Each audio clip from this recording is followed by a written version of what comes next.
Dear citizens of Quebec. Yes, this is happening in Quebec.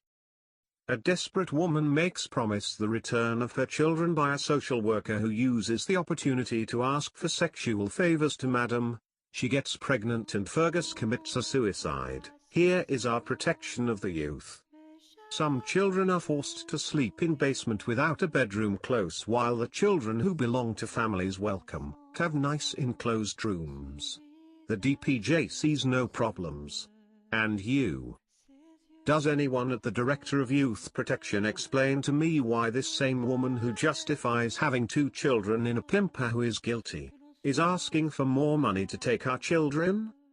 Given the tenacity and solidity of the files presented to me, and above all by taking into consideration the dramas in the lives of not only the parents involved but first and foremost in those of the very children whom the DPJ wants to protect, I cannot ignore a far more significant corruption scandal on the future of our nation than the scandal of corruption in the construction community.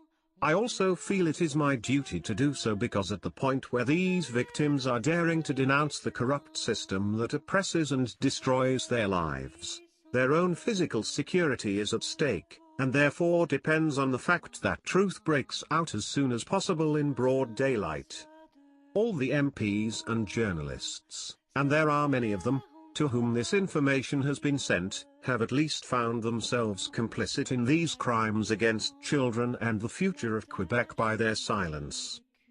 What we see here, if not a systematized form of cultural genocide at least tolerated by the system, if it is not the original planner, it looks very like him. The DPJ is ruining the lives of entire families by proceeding with all possible system abuses, with the cruel complicity of the police and the judiciary, and at least the silent complicity of political and journalistic elites. You can judge for yourself by consulting these files.